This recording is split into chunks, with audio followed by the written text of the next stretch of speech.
Bienvenue dans cette nouvelle analyse. Aujourd'hui, on plonge au cœur d'une histoire de pouvoir, de cupidité et de vengeance. Une histoire qui démarre par le meurtre d'un homme que tout le monde croyait absolument intouchable.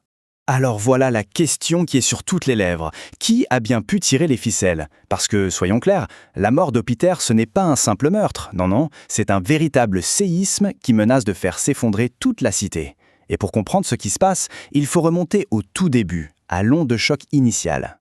Allez, on commence par le commencement. Première partie, une mort et ses conséquences. La découverte du corps va déclencher une réaction en chaîne incroyable où le chaos et la confusion vont très vite prendre le dessus.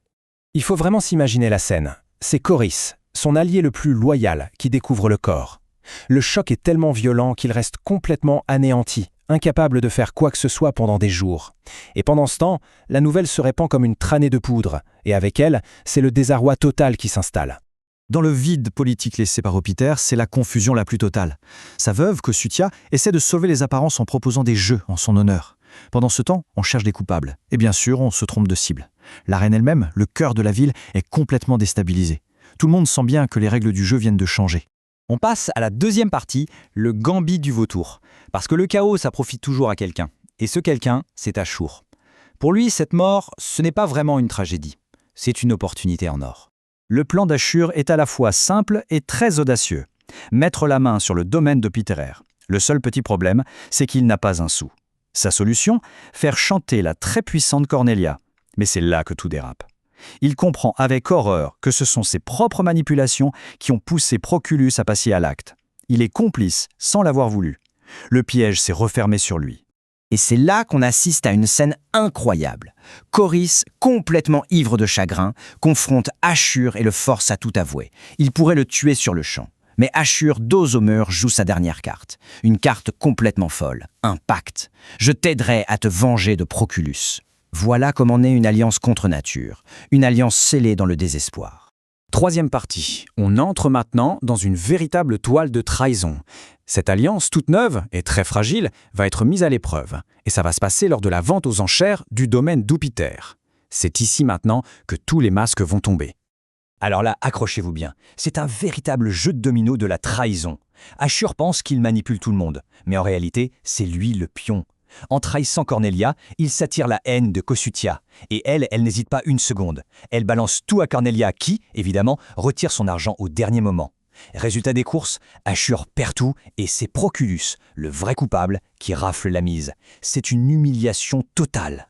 Mais au milieu de cette déroute, le regard de Coris se fiche sur un détail. Un petit détail qui change tout. Il voit un pendentif, à la ceinture d'un mercenaire, un certain Satyrus. C'est le pendentif d'Opiter.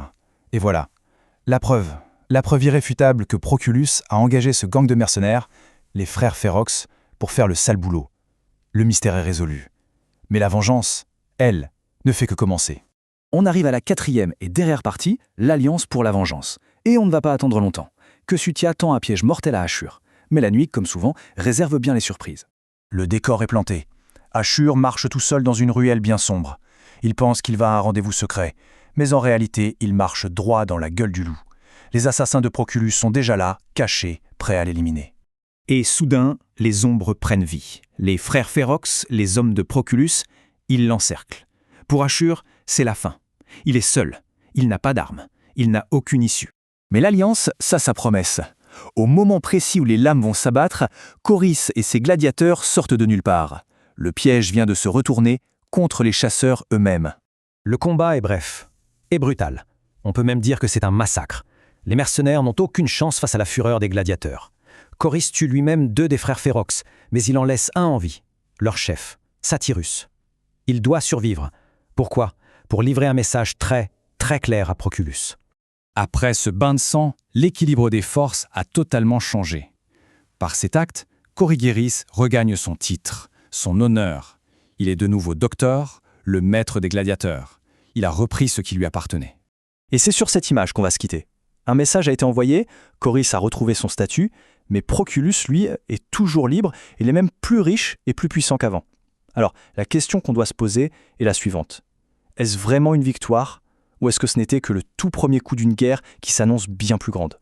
L'histoire ne fait sans doute que commencer.